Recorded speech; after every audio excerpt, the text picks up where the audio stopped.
kuna uelewa fulani ambao tunataka tuweke kwa watu. Kuna ndoa nyingi mfano zimevunjika kutokana na treatment ambao anayopewa baba mchungaji ni tofauti anayopewa mume. Yani wanawake anamtreat ule mchungaji daddy sijui nini my spiritual daddy, yani kuna ile privilege ambao anampa yule na baada ya kutengeneza hofu dini ilivyokaa hapa kichwani, basi ni very powerful stage. Na ndio maana leo hii wakikusanyika maaskofu wakikusanyika nini, ni rahisi sana kumuita rais kuja kuzungumza kitu fulani kuliko stage nyingine yoyote au miungu mingine yoyote. Dini hiyo ambayo tumeletewa sisi. Kuna mambo mengi sana tutayapata pengine kwa kujifunza mawili matatu, na hapa tumzuii mtu yoyote. Unaweza kutoa maoni yako vile ambavyo mtazamo wako unavyosema, unavyoona, na pengine kuna jambo la kujifunza katika hili. So kila kitu ni cha kubisha, bali ni kujifunza na kuchukua huku na huku, ukiunganisha doti unaweza kupata kitu fulani hivi. Na hapo ndio tunasema kwamba Waafrika ifike hatua sasa tuanze kujifunza mambo kama haya. Tusiaone kama ni dhambi kuyajadili, lakini ni vizuri kuyatazama kwa undani zaidi. Na sasa hebu tuambie kiongozi kuhusiana na vile ambavyo unaviona kwenye kozi hii ya God is Dead. Vitu gani hasa vya msingi vya ndani sana ambavyo pengine watu wanapaswa kuelewa na kupata uelewa juu ya concept nzima ya God is Dead? Okay, kwanza yani dini imetengeneza hofu kwa watu. Watu hawamwamini Mungu kwa kweli. Wanamwamini Mungu kwa hofu ya kufa. Akati hiyo dini imezungumzia kwamba kila mmoja lazima nini ataonja mauti. Lakini watu saizi wanaiamini dini kuliko vile wanavyomwamini Mungu. Umeshanielewa? Ndio hapo tu challenge kitu kimoja. Sawa? Wapo watu ambao wameishika dini, yani wameishika dini kiaswaswa. Aidha wewe Muislamu au ni Mkristo. Lakini kuna mtu ambaye analewa, anafanya mambo ya ajabu, lakini ndio huyo tajiri. Yani amjei kujiuliza, sasa principle iko hivi. Yani mkiingia kwa Mungu kama kwa njia ya kubeti, kwamba mimi nimeingia ili nifanikiwe, ili nifanye nini? Ni kama vile dhahabu inavyotafutwa, itachukuliwa, itapitishwa kwenye moto ili iwe dhahabu. Ndio nasema hivyo. Hata kwa Mungu ndio principle zake ziko hivyo.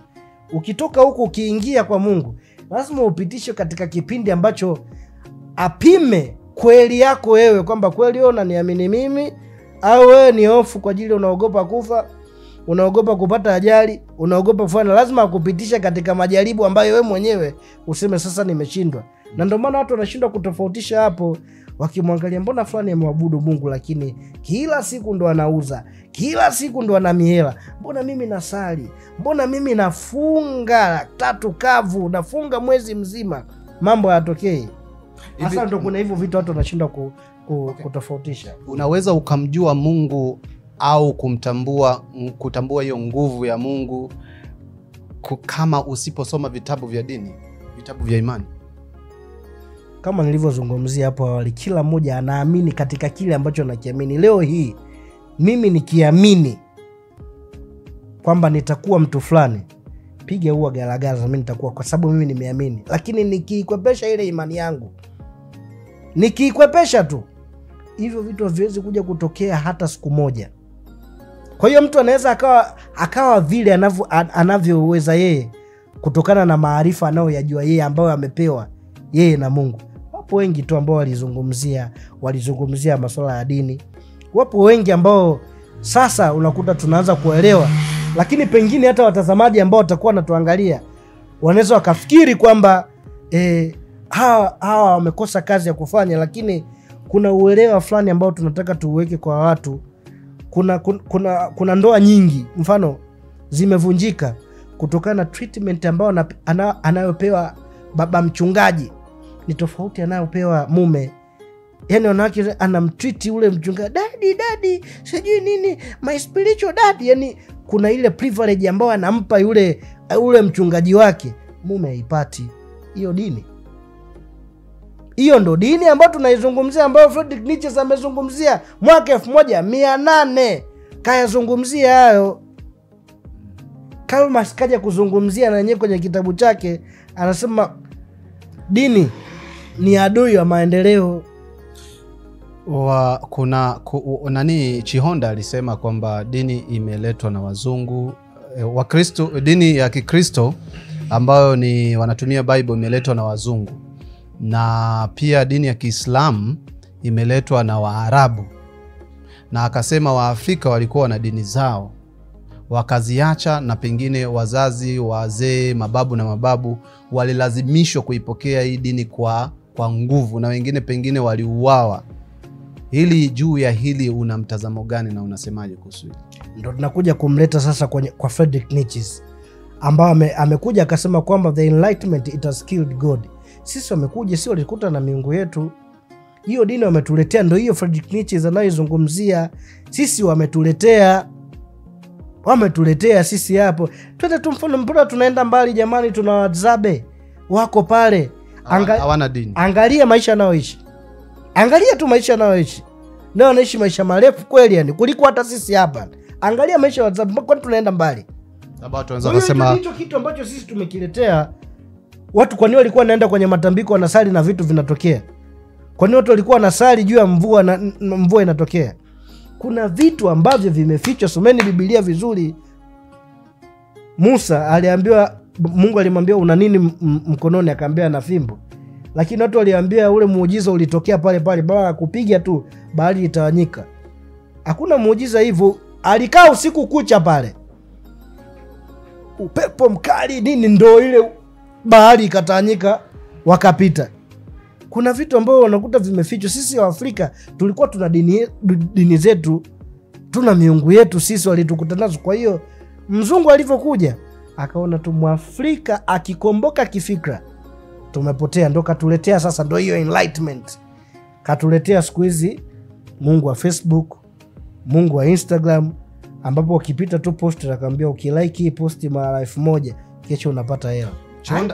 Chihonda alikuwa pamoja na viongozi wa dini watatujibu hili, na pia na wewe, kwamba kuna uhusiano gani kati ya imani za kidini na swala zima la maendeleo, kwa maana kwamba Chihonda alisema kwamba wazungu wameleta dini na Waarabu ili kutupumbaza, kwamba tusiweze kufikiria kwamba wao wanafanya maendeleo kwenye nchi zao, wanafanya maendeleo kwenye dunia yao, lakini sisi Afrika tumebaki kuwa watu wa mwisho, na ndio tumerimbikiziwa masuala ya kiimani kama hivyo dini, na tumejisahau kabisa kuweza kufanya creativity na kuwasomesha watoto wetu au vizazi na vizazi ili waweze kutengeneza vitu vyao na viweze kuwasaidia wao kama wao. Kuna uhusiano gani kati ya imani hapa na swala zima la maendeleo? Mbona kitu ambacho kipo wazi.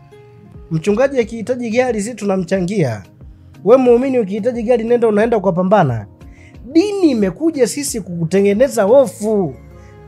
Na baada ya kutengeneza hofu, dini ilivyokaa hapa kichwani, basi ni very powerful stage.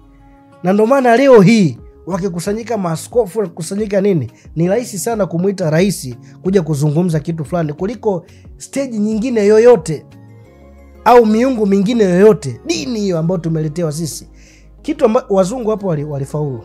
Hapo tu walikuja wakatuaminisha, hapo walifaulu. Na ndio maana nakuta maendeleo hakuna. Wewe kuanzia asubuhi mpaka usiku unakecha kanisani. Ufanyi kazi, ufanyi nini, unakecha kanisani. Jamani, huwezi kuja kupata maendeleo. Ni Mungu akushushii maendeleo hivi, akushushii fedha hivi. Hata mke au mume jamani, mdanganywa. Hakuna sehemu ambayo Mungu anaweza kukuletea mume mema huyu hapa, lakini Mungu anakupa maarifa ya kutambua huyu ni mke sahihi, huyu ni mume sahihi, lakini hashushwi.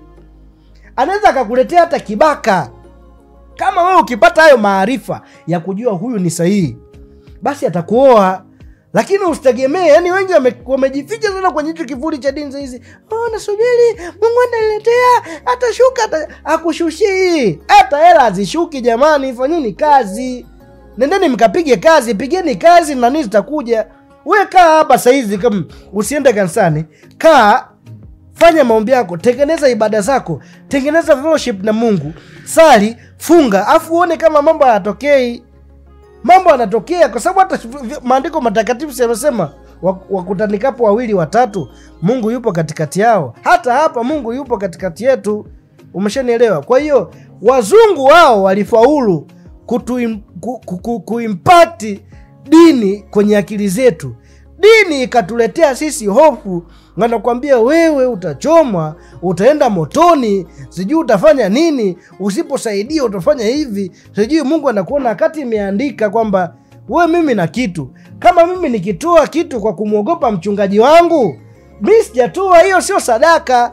Nimetoa tu kwa ajili ya kumfurahisha mchungaji wangu, lakini mimi nikitoka nikaenda kusaidia yatima, nikaenda kusaidia wajane, nikaenda kusaidia maskini, hiyo ndo sadaka ya kweli. Lakini sio hii ambayo saizi dini inatupangia sadaka. Kuna dini ambayo saizi hawapokei koini. Nendeni huko lesema hawapokei nanilia sadaka ya koini. Kuna wengine wametenga kabisa wa 10,000 hapa, wanini hapa, hawapokei. Sasa sisi tunatoa kwa ajili ya kumridhisha. Akati sadaka lazima itokee hapa moyoni, kwamba mimi nimetoa, nimemtolea Mungu. Yaani ndio maana hatuna maendeleo. Hicho wamefaulu kwa sababu wametutengenezea nini? Wametutengenezea hofu kichwani, wakiamini kwamba bana ukiomba vitu vinashuka. Amezungumza IPM, watu ambao kwenye madini, kazungumzia hivyo vitu kwamba wachimbaji wa madini, jamani, vitu havitokei hivi hivi. Utachimba mpaka siku unakufa upati madini, vitu havitokei, medanganywa. Kuna kafara za kufanya. Kwa hiyo unaamini kuna miujiza? Miujiza ipo.